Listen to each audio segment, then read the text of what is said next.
The UK burns. A symptom, not the disease. The images are shocking. Buildings engulfed in flames, crowds clashing with police. A sense of chaos grips the UK. From the streets of Southport to the heart of major cities, unrest has erupted. But this isn't just about a few isolated incidents. This is about something deeper, something broken. The UK is wrestling with demons. Demons of division, fear and anger. The riots are a symptom of this disease, a fever burning through society. To understand the fire, we have to understand the fuel. The recent riots have shocked many, but for those who have been paying attention, they come as little surprise. The UK is a nation increasingly divided. Immigration, identity politics and economic anxiety have created a tinderbox of tension, and in this tinderbox all it takes is a spark. That spark came in the form of a horrific tragedy in Southport, a tragedy that exposed the raw nerves of a nation on edge.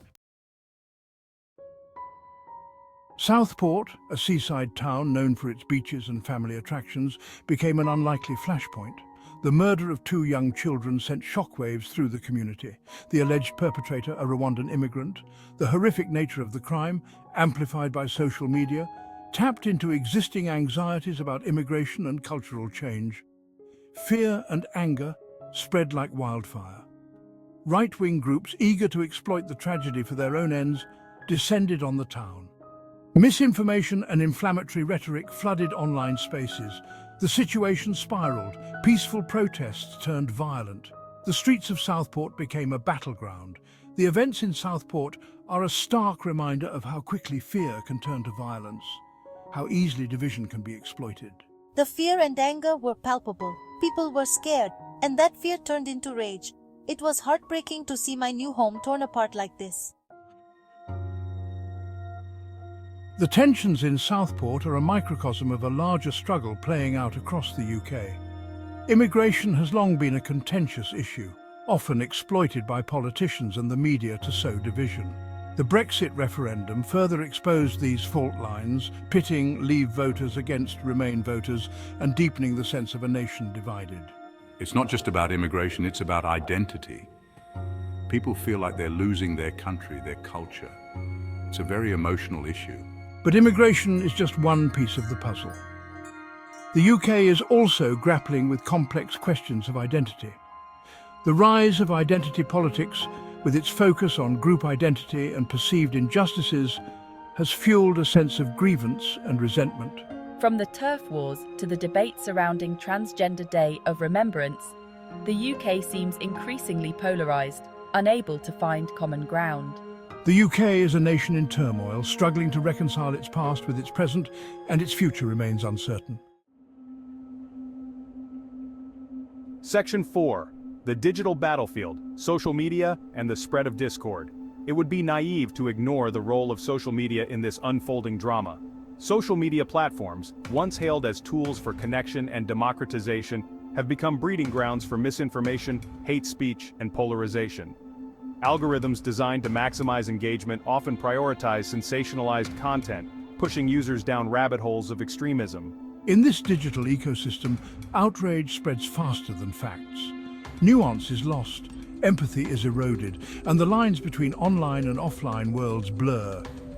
The Southport riots were fueled in part by online rumors and conspiracy theories that spread like wildfire on social media. The digital battlefield has become an extension of the real world, a space where real-world consequences are shaped by online narratives. Section 5. Beyond Band-Aids towards lasting solutions. The UK faces a stark choice: continue down a path of division and discord, or find a way to heal the wounds that run so deep. The government has a role to play, of course, but this isn't just a job for politicians. This requires a collective effort. We need to start by addressing the root causes of this crisis. This means tackling economic inequality, providing opportunities for all, and ensuring that everyone feels heard and valued.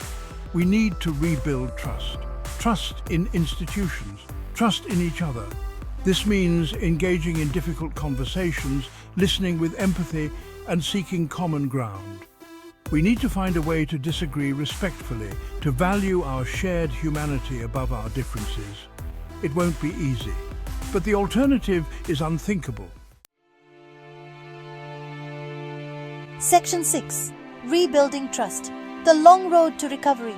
The road ahead will be long and arduous. The scars of division run deep, but amidst the ashes of unrest, there are glimmers of hope. In Southport, amidst the wreckage, stories of resilience and compassion emerged.